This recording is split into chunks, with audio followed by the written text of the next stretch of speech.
Esto es Análisis con Ricardo Mórtola. Hola, hola, ¿cómo están? Bienvenidos al programa. Mi nombre es Ricardo Mórtola Viteri y esto es Análisis en Política aquí en Radio Fuego 106.5. Gracias a todos los que nos siguen, como siempre, no solamente en el dial, sino también en www.marielatv.com, donde nos están viendo en vivo y en directo. Hoy es día lunes 18 de diciembre, son las 8 de la mañana y 4 minutos en la ciudad de Guayaquil.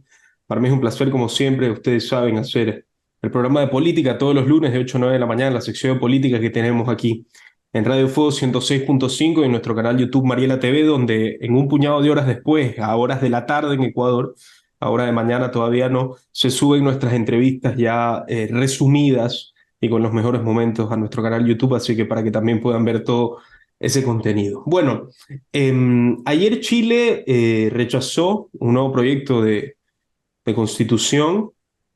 Eh, y lo voy a decir todo a vuelo de pájaro, ¿no? No solamente pasó esto, en Perú se liberó Alberto Fujimori hace unos días nada más. Javier Milei es no presidente de la Argentina, lo comentamos varias veces en este programa. Y bueno, en Ecuador ganó Daniel Noboa. En total ha sido un año, y creo que es el programa perfecto o uno de los últimos programas de este año perfectos, para hacer un resumen de todo lo que está pasando en nuestro continente, ¿no? Y nada más, no solamente repasar esas victorias, sino lo que podría pasar ya en el próximo año, estamos a puertas, estamos a 2 semanas de que sea el año 2024, un año que vamos a tener elecciones en Estados Unidos, que veremos cómo va desarrollándose el fenómeno de Javier Milei. Así que para conversar de todo esto, para hacer un resumen de lo que está pasando, del estado de salud actual de la política latinoamericana, hemos invitado a quien ya entrevisté hace 2 años sobre la guerra de Ucrania y Rusia. Apenas empezó la guerra, no podíamos dejar de conversar con Miklos Lukács. Ahora, 2 años después, uno de los mayores politólogos y intelectuales del continente, el peruano, eh, está con nosotros aquí en Radio Fuego y para mí es un placer presentarlo. Miklos, querido, gracias por estar con nosotros. Bienvenido a nuestra casa una vez más. ¿Cómo estás? Muchas gracias, Ricardo. Un placer nuevamente estar ahí en Ecuador, por lo menos virtualmente, ¿no? Y compartir esta entrevista contigo. Miklos, querido, cuéntame con todo lo que dije al principio, ¿cómo está Latinoamérica? Hace 2 años lo comentábamos a vuelo de pájaro porque estábamos con Rusia y Ucrania, pero ahora con la victoria de Milei, la liberación de Fujimori, Chile que rechazó una nueva constitución, ¿cómo ves el tema? Bueno, habría que agregar la situación en Brasil, el retorno del lulismo, Sí. la corrupción ya sentenciada, porque ni siquiera es una acusación. A Lula da Silva lo metieron preso por corrupto, o sea, sentenciado.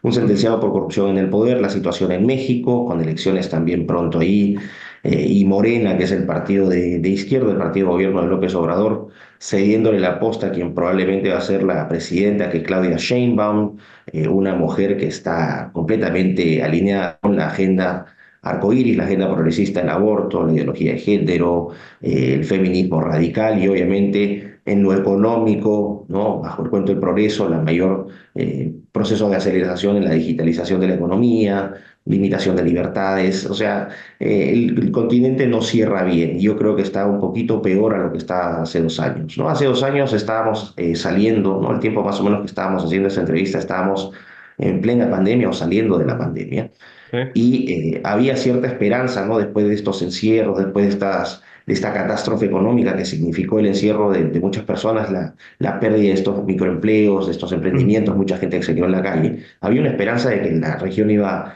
a mejorar, pero hemos visto que la situación económica en todos los países de la región es más precaria, los niveles de pobreza en todos los países han aumentado, la inseguridad ha aumentado. O sea, América Latina tiene otra problemática que ha sido la fuerte inmigración, por ejemplo, de venezolanos por la crisis económica. Ecuador es uno de los países más afectados por esa migración, Sí. Perú, Colombia, ¿no? Entonces, hay muchos problemas que quizás no tengan portada, no sean prioritarios, pero que generan una problemática subyacente que es la inseguridad, la inestabilidad, y yo creo lo peor de todo es la poca esperanza que esto ha generado en la gente de la región. Creo que cerramos el año con menos esperanza de la que teníamos hace 2 años. Sí. Miklos, a mí me interesa muchísimo saber tu opinión sobre Javier Milei. Te pregunto, ¿fuiste a la Argentina a su posesión o algo por el estilo? No, a ver, yo conocí personalmente a Javier Milei el año pasado en Monterrey, en un evento que hubo en Monterrey, México. Yo no lo conozco personalmente, o sea, no puedo dar una evaluación a él como persona. Pero hace 3 4 años, Miklos, yo creo que se podría decir que Milei, Nicolás Márquez, Agustín Laje, Miklos Lukács, digamos, estábamos hablando de este grupo de youtubers, expertos, haciendo la batalla cultural, digamos, estaba en esa misma línea tuya. ¿Tú crees que, digamos, te representa a ti Javier Milei? A mí en lo personal no en sus posiciones políticas. No. Ahora, hay que hacer una aclaración con respecto a Javier Milei dentro de lo que llega a escuchar. Javier Milei no era en realidad parte de lo que estábamos haciendo. Él tiene una presencia mucho más local. Él hacía política en Argentina, de hecho fue diputado en ese país. O sea, lo Ujú. que hacen Nicolás, Agustín, Pablo Muñoz Iturrieta, quien habla, es una labor de difusión fuera de fronteras. Es decir, tenemos un alcance más Claro. regional. Milei es una cosa más política dentro de Argentina. Pero en lo político, Milei no me representa porque Milei adscribe a la corriente del libertarismo. Yo no soy libertario, yo Ujú. tengo unas raíces más conservadoras, pero Ya. eso no significa que no haya de alguna u otra manera apoyado indirectamente el trabajo de Milei, porque la opción que tenía la Argentina era el masismo, es decir, el kirchnerismo representado por Massa, que era el ministro de Economía ¿no? del gobierno de Alberto Fernández, y el kirchnerismo es una organización criminal abiertamente. Entonces, tenías dos opciones: seguir con una organización criminal como el kirchnerismo, que ha Ujú. desfalcado a la Argentina, la ha sumido en la mayor crisis, no una de las mayores crisis inflacionarias de su historia, con una inseguridad increíble, o por otro lado, la duda de Milei. Entre la certeza de la corrupción y la duda de Milei con respecto a ciertos temas claves, ¿no? Por ejemplo, todos los temas sociales y culturales, Sí, yo obviamente respaldaba la opción de Milei. Pero yo sí. siempre le he puesto un gran signo de interrogación, ¿no? Ahí yo me separo un poco de mis amigos Agustín Laje y Nicolás Márquez, que han apoyado abiertamente la candidatura de Milei. Y yo quiero ver para creer, es decir, estoy esperando su gestión y le deseo todo lo mejor por el bien de la Argentina, de los argentinos y de nuestra región. Pero Miklos, yo creo que hay cierta confusión entre libertarismo, conservadurismo. Yo creo que tú tratas mucho el tema. ¿Cómo lo podrías Ujú. aclarar? Digamos, ¿cuál es la diferencia? Porque se podría decir que hay diferencia en lo económico, pero hay paleolibertarios que algunos están en contra del aborto, pero a favor de la eutanasia, y después están los conservadores que están en contra de todo, y están los que son más religiosos. ¿Tú cuáles crees que son las diferencias principales? Bueno, es muy difícil en un programa tan cortito hacer la diferencia, Sí, pero sí. vamos a decir, el libertario parte de un principio fundamental que es la libertad, pero ¿qué tipo de libertad? Sobre todo la libertad económica. Para Ujú. un libertario todo se reduce finalmente o casi todo a transacciones de mercado. Eres libre en la medida que puedes comprar y vender lo que se te dé la gana, incluido no solamente cosas, sino también tus órganos, tus servicios sexuales. Es decir, el libertarianismo no tiene limitaciones y reduce la libertad principalmente al campo económico. El Ujú. conservador tiene una visión mucho más compleja de las cosas. Entiende que no solamente es importante el mercado, sino que también hay instituciones sociales que tienen que ser consideradas, la importancia de la familia, la importancia de las comunidades. Entonces Ujú. tú lo vas a ver en general en nuestra región, la inmensa mayoría de personas es conservadora. ¿Por qué Claro. digo esto? Porque la inmensa mayoría de personas, aunque no sepan lo que es el conservadurismo, intuitivamente quiere conservar a su familia, ¿no? la naturaleza de sus hijos, que no estén adoctrinándolos en los colegios, quieren conservar sus tradiciones y su cultura. O sea, los ecuatorianos quieren tener su bandera tricolor, les gusta su himno, su comida, sus fronteras, saben que son un Claro. país con una identidad única. El conservador defiende eso. Para el libertario eso no es importante porque el mercado puede ser el mismo en todas partes. Mientras haya libertad para comprar y para vender, todo está bien. Esa concepción me parece a mí en lo personal muy limitada y no Ujú. refleja la realidad política y sobre todo la realidad social y cultural de nuestros países. En Sí. América Latina o en Hispanoamérica, la gente ama su país, ama su bandera, la familia lo es todo. Les gusta, ¿no? Resaltar los temas de su comunidad, símbolos patrios. Eso es finalmente un conservador. Y yo adscribo más a esa corriente que al libertario. Sí. Ahora la pregunta del millón es si es que finalmente Javier va a poder, digamos, qué tan a rajatabla va a poder cumplir esa ideología que él tanto reza, ¿no? ¿Tú hasta qué punto crees que llegue? Porque él, bueno, antes de ser candidato a la presidencia, yo que todo el mundo veía a Milei en YouTube o las personas que más o menos estábamos en la corriente derecha en la política, Milei era mucho más agresivo y específico en las ideas que tenía, de dolarizar, todo este tipo de cosas. ¿Hasta qué punto crees que llegue lo que él esperaba o lo que él rezaba antes de su candidatura y ahora en presidencia, ¿qué tanto crees que cumpla? Bueno, aquí hay que tener en consideración dos cosas. Una cosa es el candidato y otra cosa es el presidente. Como Claro, candidato él tenía ciertas libertades. Como presidente él ya no habla en nombre de los votantes, sino de todos los argentinos. Y eso creo claro. que ya te pone un corsé. Ahora, con lo que puede hacer mucho desde el Poder Ejecutivo. Él es el presidente, tiene a cargo el Poder Ejecutivo, pero en el Legislativo tiene una minoría abrumadora. Es decir, él va a tener que pactar con otros partidos para poder Ya. sacar adelante leyes y derogar otras, por ejemplo, la ley del aborto, la ley de ¿no? la educación sexual integral, la famosa ESI, que está Ujú. destruyendo a la niñez en todos los países de Occidente. Entonces, él va a tener que hacer alianzas políticas. Ya ha tenido una victoria importante cuando logró que Victoria Villarroel, su vicepresidenta, asuma Sí. la presidencia del Senado, es decir, el control, por ejemplo, administrativo del Parlamento. O sea, el segundo poder político, ¿no? del poder legislativo, está bajo control de su vicepresidente. Eso es muy importante, eso es una victoria política. Y creo que en lo económico que ha sido y que no ha mentido, o sea, en ese sentido hay que darle crédito, el hombre dijo que lo económico iba a ser su prioridad, ya ha implementado ciertas medidas, por ejemplo, ya vamos ha puesto al dólar en un nivel mucho más realista al precio que tenía, es decir, está tratando de controlar la hiperinflación, está tratando de fomentar las exportaciones, bajar los precios de las importaciones, ya empezó con una serie de medidas. Hay que tener en consideración que solamente tiene una semana o menos de una semana en el poder, pero ya está haciendo cosas. Entonces, a Milei lo que hay que hacer es hay que darle tiempo. Entonces, por Ya. ejemplo, lo acaban de invitar al Foro Económico Mundial, que es una Claro. plataforma abiertamente anti-Estado, anti-soberanía, que promueve agendas propias del arco iris, que esto no es teoría de conspiraciones, pueden verse en todas partes del No, mundo, total. el No, tema del aborto, no, Miklas, es que en pandemia, cuando, por ejemplo, personas como tú, entre otros politólogos de América Latina, hablaban de Agenda 2030, la gente estaba diciendo, bueno, esta es la teoría de conspiración más brutal que existe, y de a poquito nos la fueron lanzando, tanto así que ahora, hasta en la estación de tren de Pamplona, que es donde yo vivo, hay un cartel gigante que dice Agenda 2030, patrocinada por Pedro Sánchez, ¿no? exacto, y quién quiere en realidad, son agendas que son rechazadas por las mayorías, sin ninguna duda. Entonces, hay cierto temor con Milei que acaba de ser invitado al Foro Económico Mundial, entonces hay que esperar porque Donald Trump también fue invitado, por ejemplo, a Davos, al Foro Económico, y dio un discurso totalmente destructivo. Obviamente no lo volvieron a invitar más porque se dedicó a criticar el Foro Económico Claro. Mundial. Entonces, habría que ver qué pasa con Milei. Pero hay, Tú no crees sí. que, perdón, Miklos, tú no crees que venda, tú no crees que se venda un poco culturalmente para priorizar la economía? Te lo pregunto como curiosidad. Sí, sí, claro, claro que sí, puede ser. O sea, Milei, como te dije, él como libertario, su principal trabajo es mejorar la economía argentina, que está en un estado calamitoso. La gente Ujú. tiene que entender que la Argentina, un país inmensamente rico, como te dije, he estado ayer allá, que tenga un país de esa riqueza, con esa riqueza natural, más del 40% de la población pobre, es un crimen, es Claro, imposible.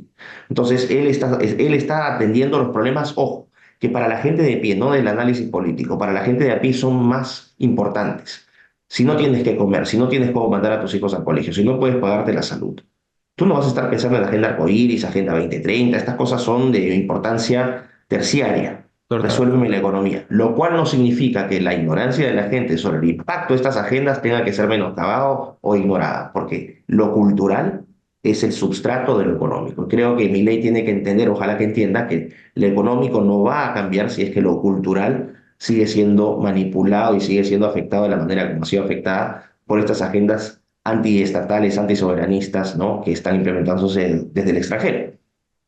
¿Tú crees que si a Milei, tú crees que si a Milei le va mal, contagiará para mal porque al fin y al cabo el libertarismo, por más que tenga estas diferencias fundamentales que tú me dices con el conservadurismo, digamos, la gente que no se mete tanto en temas filosófico político dice, bueno, Milei es de derecha, o sea, no, digamos, no hacen esos matices, esos por medios, sino que dice, bueno, Milei es de derecha. Un fracaso de Javier significaría un fracaso a mediano o a corto o a largo plazo para los movimientos de derecha, sean liberales, conservadores, paleolibertarios, etcétera. Por supuesto, y muy grande, porque la Argentina es un país protagonista en la región en términos demográficos, por el tamaño Ujú. de su población, la importancia de su economía. su importancia como centro cultural también. Argentina siempre ha sido una especie de bastión de la cultura ¿no? en Hispanoamérica. Entonces, claro que sí, una mala gestión de Milei va a tener un impacto muy negativo sobre vamos a decir, la expansión o consolidación de movimientos que se identifiquen como de derecha en la región. Ahora, aquí hay un punto importante, Ricardo. El concepto de derecha e izquierda tiene que ser visto con mucho cuidado. Ujú, Sucede que en realidad, el enemigo actual ya no es el comunismo. El enemigo actual es el progresismo. ¿Por ujú, qué? El progresismo es toda esta agenda que en nombre del progreso está tratando de modificar la matriz cultural, la matriz tecnológica, la matriz económica y social de nuestros países. Con esa banderita que es la banderita arcoíris, que no es la bandera del colectivo LGBT, sino que es la bandera del progresismo globalista. ¿Qué ujú, significa esto? Todas estas agendas, el terrorismo climático, no respires porque si no vas a contaminar el planeta. El tema del aborto, como te dije, la agenda LGBT, la ideología de género, ¿no? La educación sexual integral, el ujú, feminismo, el especismo, que ¿no? degrada moralmente a los seres humanos y eleva moralmente a los animales, la eutanasia, el multiculturalismo y todas estas cosas están ujú, representadas por esta bandera. ¿Por qué te digo esto? Porque en América, bajo el cuento de derechas e izquierdas, el discurso ha sido el distinto. Por ejemplo, Petro tiene un discurso y vamos a decir, Duque en Colombia tenía otro, ¿no? O ujú, Piñera en Chile tenía un discurso y Boric tiene otro. ujú. Pero lo que nunca dejó de implementarse fueron las agendas del arco iris. Claro. Entonces, al final era mentira que era un presidente de derecha, porque en lo elemental te seguían avanzando el tema de la educación sexual integral, te seguían avanzando el tema LGBT, te seguían avanzando el tema del aborto. La gente ya entendió o está entendiendo. Por eso es que se siente traicionada por gobernantes de, entre comillas, derecha, que llegan al poder y que siguen implementando las políticas globalistas que vienen de organizaciones como las Naciones Unidas, como la Organización Mundial de la Salud, como la Unión Europea, que vienen y te instalan paquetes legislativos y paquetes de políticas públicas que no fueron legislados ni diseñados en nuestros países. Te vienen y te dicen, el tema de género tiene que ser impuesto, Ujú, el tema del feminismo, de la igualdad de la niña y el niño tiene que ser impuesto. Entonces, la gente ya percibe eso, no todo es economía. Y por eso se ha generado esta idea de que los progresistas no solo son de izquierda, son de derecha. Y la gente claro. ya ha entendido eso. Ahora, te lo explico con un ejemplo muy concreto. Ujú, Como te decía, el caso de presidentes de izquierda, tienes López Obrador, tienes a Boric, tienes a Maduro en Venezuela, increíblemente, en Colombia tienes a Petro, en Brasil tienes a Lula, y después vamos a decir de derecha tienes a Lacalle Pou, a Noboa en Ecuador, tienes a Jan Matei en Guatemala, Santi Peña en Paraguay, etcétera, etcétera. Fíjate lo que ha pasado, ujú. sean de derecha o de izquierda, las agendas que nunca dejaron de implementarse durante estos gobiernos fueron las banderas, las agendas del arco iris. Nunca siguió avanzando el tema del cambio climático y las políticas liberticidas en nombre de salvar al planeta, ¿no? O sea, hay que salvar el planeta en nombre del bienestar de las personas. Esa es la posición. Entonces, Total. la gente ya está harta. No se convence con que solamente sea de derecha. Ser de derecha no basta solamente ser un promotor del mercado. Ser de derecha ahora significa ser un promotor del mercado, pero también un defensor de la integridad del individuo, de la familia, de la patria. Ujú, Y eso no lo tienen todos los derechos. Entonces, por ejemplo, tú me dices en Ecuador, acaban de elegir a Noboa. Y yo estoy viendo también con puntos suspensivos a Noboa. O ujú. sea, Noboa va a entrar con el tema económico, probablemente lo trate de mejorar desde una perspectiva de mercado, pero ¿qué pasa si te sigue llenando de banderitas arcoíris las escuelas? Ujú. Sí, sí, sí. Sí, de hecho veía una ministra, no tengo el nombre, que ingresó en el gobierno de Daniel Noboa, que la vi en una foto en Twitter que tenía la bandera de Ecuador atrás y al lado de la bandera de Ecuador la bandera LGTB. Entonces más o menos por ahí van los tiros, Sí, ¿no? exacto. Totalmente antisoberanía, porque la Ujú, única bandera que representa a todos los ecuatorianos es la bandera, no, la tricolor, con ujú, el escudo al medio. No la representa la bandera multicolor del arco iris. ujú, Esa bandera representa una minoría que es ampliamente repudiada porque ni siquiera representa a la comunidad LGBT, representa un grupo de activistas políticos que cobran enormes, ¿no? y jugosísimos sueldos de organismos multinacionales y de organizaciones estatales para promover una agenda que es destructiva de la niñez, que es destructiva de la adolescencia y de la juventud.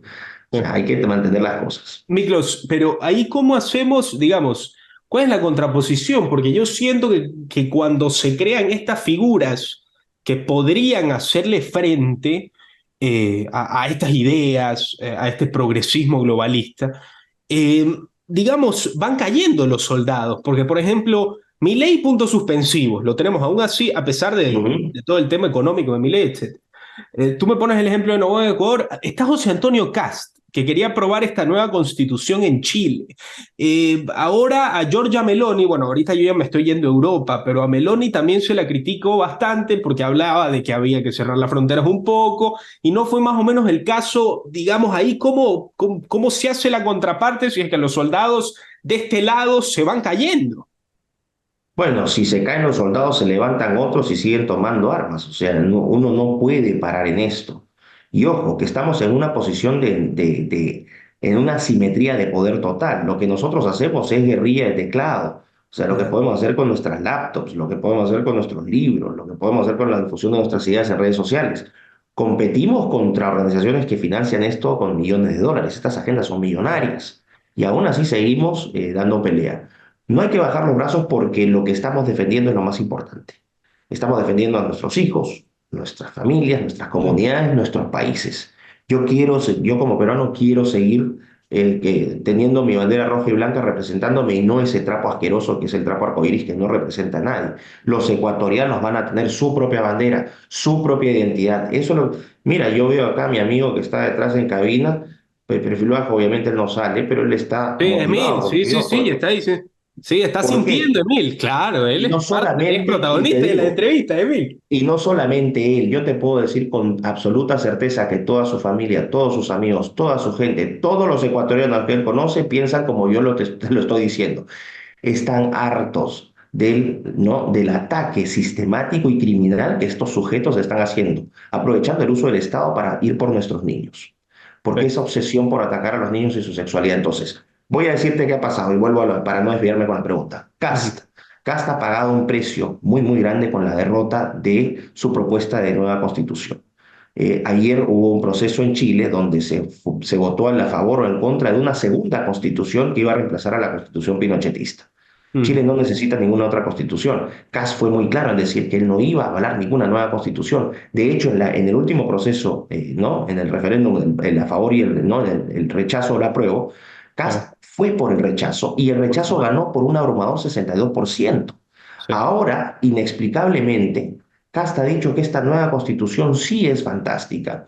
Yo he tenido la oportunidad de revisar esa constitución con otros amigos. No solamente lo hice yo, lo he hecho con amigos, se la sometí a consulta a amigos que son expertos en derecho constitucional, es decir, para que no digan que solamente yo estoy hablando cosas. Yo sí no sé, trato de suplementarme con gente que sepa más que yo. Y los resultados y los diagnósticos eran los mismos. Esta es una constitución que pone a Chile como un Estado progresista de desarrollo social con derechos progresivos, un Estado subsidiario, un Estado intervencionista, donde los derechos fundamentales incluso pueden ser sometidos a observación o suspendidos por determinado tiempo si es que el Poder Ejecutivo lo decía. Era una constitución peligrosísima. Ujú. Y casi inexplicablemente fue por el a favor. Y mira lo que ha pasado. Chile ayer ha respondido, 55% no quiso nueva constitución. Es la derrota política más importante y más impactante para Kast. Va a tener un costo político muy fuerte para él. Yo creo que, sin temor a exagerar, esto ya sepulta para siempre sus aspiraciones presidenciales. No va a Ujú. dejar de ser un actor político importante, porque lo es en Chile. Kast, y José Antonio Kast es un actor muy importante en Chile, pero sus aspiraciones como líder político para una presidencia creo que ya se han visto completamente diezmadas. Esto ha sido la derrota política más importante de su carrera. Sí. Miklos, Lamentablemente. sí, para cubrirlo todo, te quiero preguntar sobre, vi en tu cuenta de Twitter que estabas muy contento por la liberación de Fujimori. ¿Qué ha significado Ujú, esto en el Perú? Para que la gente lo entienda, que estamos en temas de Ecuador, Alberto Fujimori fue presidente del Perú del año 90 al año 2000, cuando finaliza su periodo presidencial. Se lo dictaminó como un dictador, aunque en ujú, realidad la gente lo recuerda como Miklos, espero hablar ujú. bien por ti, Miklos, como una persona que finalizó con el comunismo y con los movimientos guerrilleros subversivos de la época. ¿Cuál es la visión, te pregunto, Miklos, sobre Alberto, o cuál es la visión de los peruanos sobre Alberto ahora que lo han liberado? ¿Hay más cariño hacia él? ¿Hay más odio hacia él? A ver, Alberto, el Fujimorismo es un fenómeno político, el más importante de los últimos 30 años en el Perú. Te define la Ujú, política como te lo define en Chile el pinochetismo y el antipinochetismo, el franquismo y el antifranquismo en ujú, España, ¿no? Lo mismo ocurre en el Perú. Es ese nivel de magnitud. Ahora, solamente decirte que el indulto, ¿no? La ejecución de esa sentencia del Tribunal Constitucional peruano que lo libera, está aprobada mayoritariamente por un 70% de la población. Esto es Ujú. para evitar la manipulación mediática, porque los medios de prensa, sobre todo los grandes, las encuestadoras, manipulan la información y se han dedicado a adoctrinar a la gente durante varios años. Entonces, dejar en claro que la inmensa mayoría de peruanos aprueba la liberación del presidente Fujimori. Ahora, como fujimorista es otra cosa. Yo Ya. soy un defensor del gobierno de Fujimori, porque Ujú. Fujimori a mí no me lo van a contar en una aula universitaria, un profesor formado desde la izquierda con un sesgo clarísimo contra Fujimori. Claro. Fujimori fue un dictador. Yo, Ricardo, viví en el Perú durante la época del terrorismo. Era un país destruido por Sendero Luminoso y por la hiperinflación. Éramos una Afganozuela, un país a punto de colapsar, de ser tomado por senderistas genocidas que iban a poblaciones campesinas. Y quiero Ujú. ser gráfico con esto para que la gente entienda lo que se combatió. Gente que iba, terroristas que iban a comunidades campesinas, que hacían juicios populares y de forma criminal, por ejemplo, le abrían los vientres a mujeres embarazadas para matarlas. Ujú. Este es el tipo de salvajes que combatió Fujimori, sin Ya. ningún respeto por los derechos humanos. Entonces, Déjame hacerte una pregunta. En la elección de los 90 que se enfrentan Fujimori y Vargas Llosa, si Vargas Llosa era presidente del Perú en los 90, el premio colapsaba el Perú, Nobel peruano colapsaba el estaría Perú. en la lona. Sí, porque Vargas Llosa es un escritor acostumbrado a los salones de lujo en París, a las fotos en Berlín, a los tea time en Londres, Ujú. sujeto que no tenía el conocimiento del Perú profundo.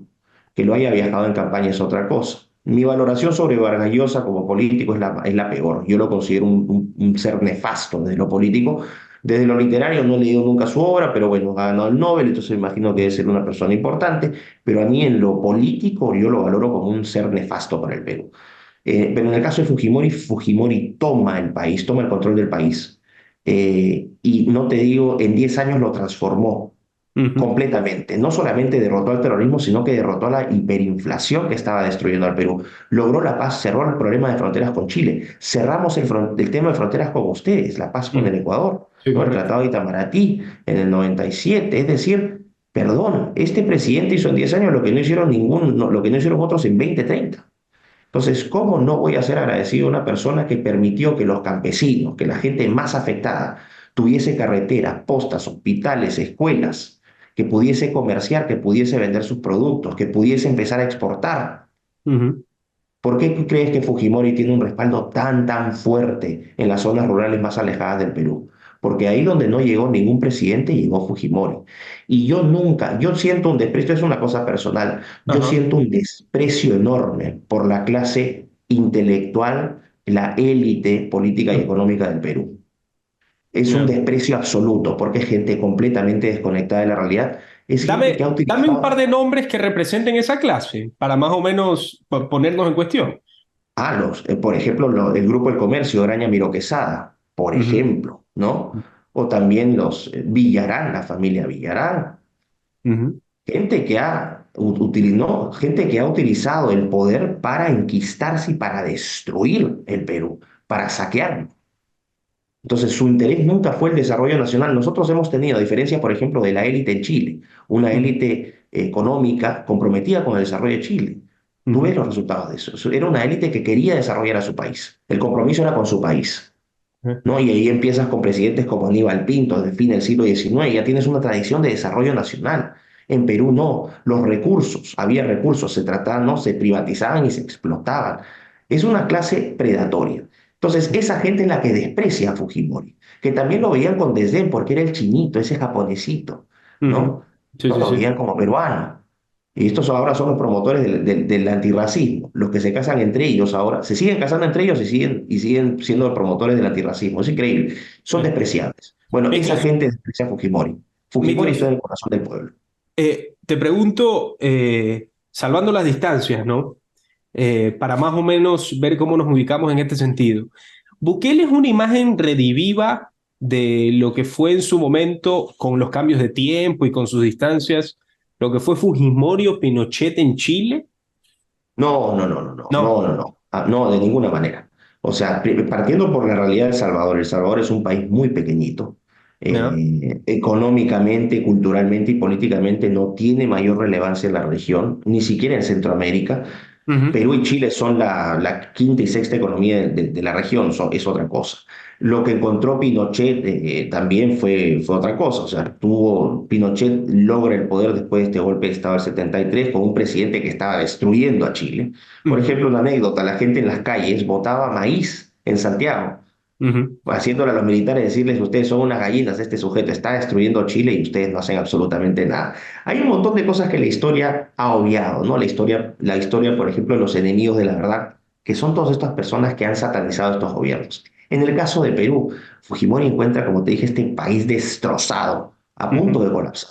Entonces no se puede comparar. Lo que sí se puede decir es que Bukele es un presidente que tiene un excelente manejo de imagen de medios. Es ujú. un, es un presidente joven que sabe utilizar las plataformas sociales, que sabe dirigirse a la prensa. Es un presidente que le ha dado a los salvadoreños lo que los salvadoreños piden. Y ojo, no hay que minimizar el gran problema que tenía El Salvador, que era el problema de la seguridad doméstica o interna, que era el tema de las maras. Ujú. La Mara Salvatrucha, la M13, eran organizaciones criminales que controlaban el país. Bukele ha hecho un gran trabajo en ese sentido, Ujú. aunque hay gente que cuestiona los métodos que ha utilizado. Bueno, yo en este caso estoy viendo los resultados, yo soy resultadista en ese sentido, y creo que Claro. Bukele ha hecho un gran trabajo.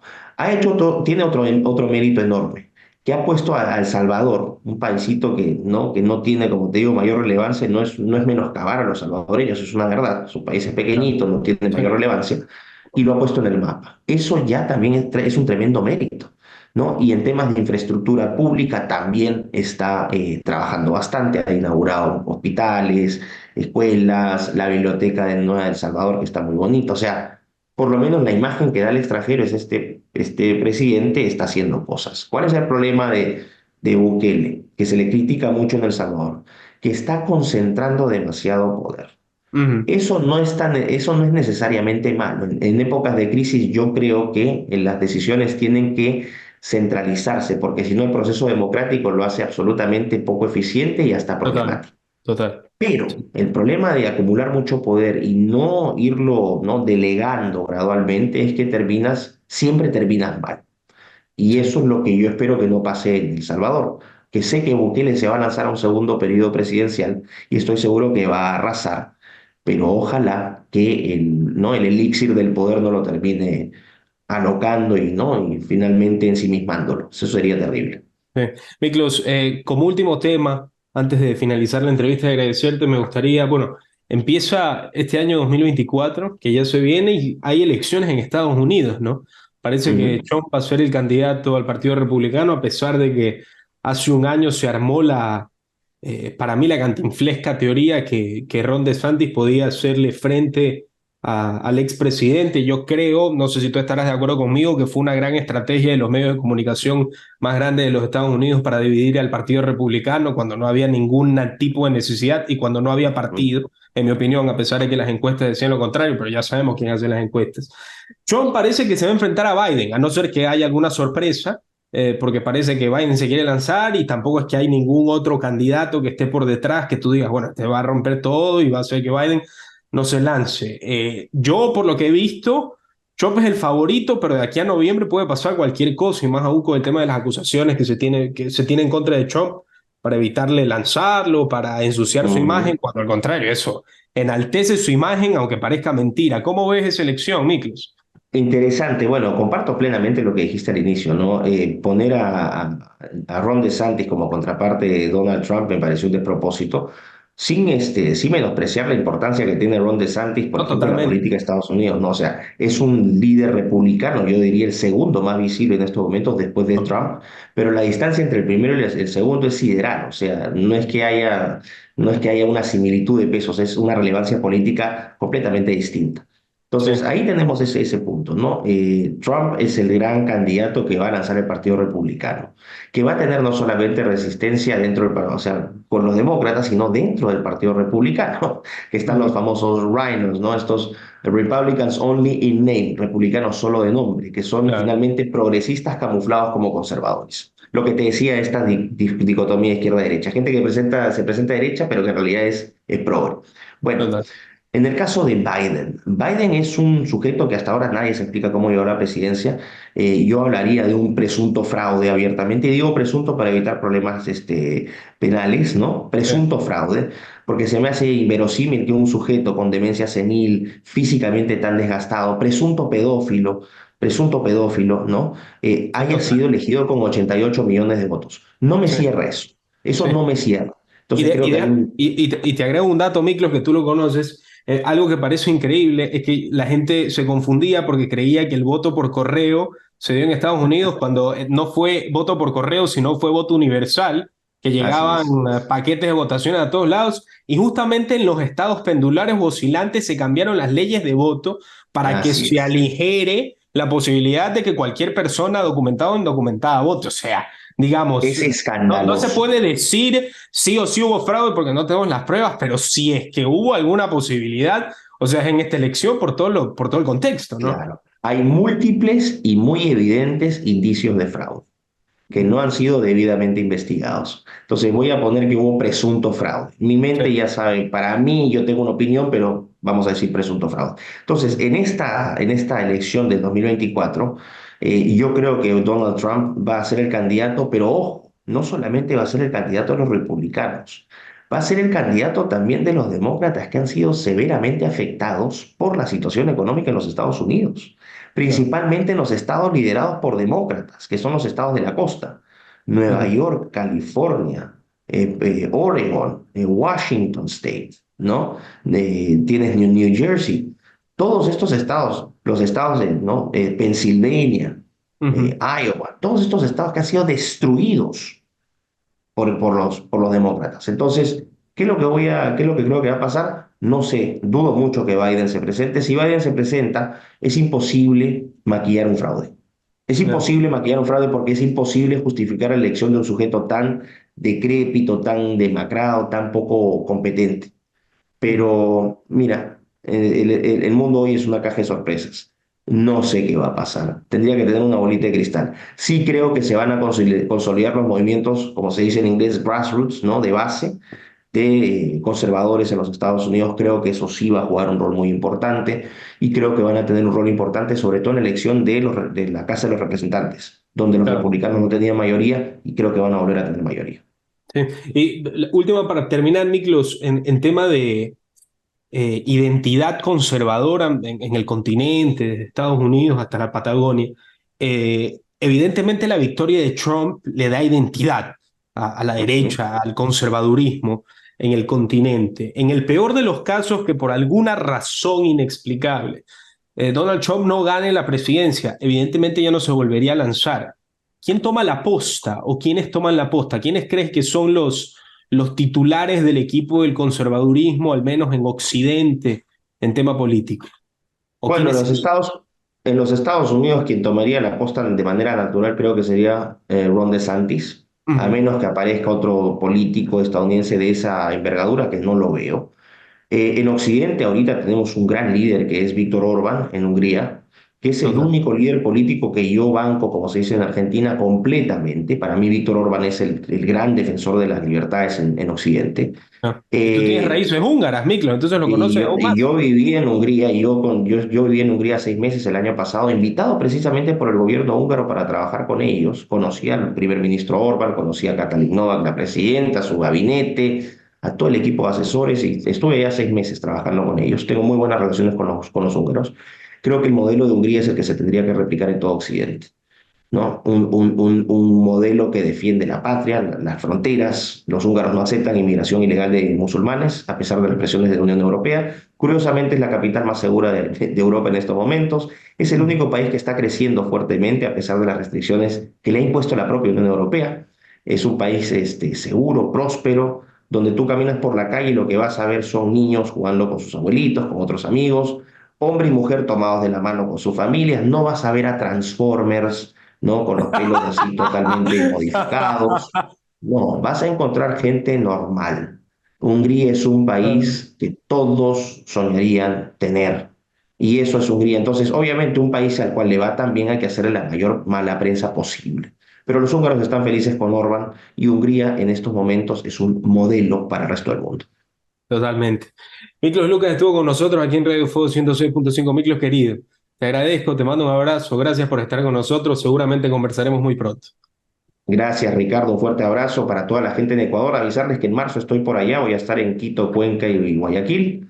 Nos vienes a Así que, visitar, Miklos. por Nos vienes a supuesto, ahí visitar. estaremos. Gracias a una invitación que me ha hecho una organización allá. Así que en marzo del próximo año nos vemos en Ecuador. Esto fue Análisis con Ricardo Mórtola.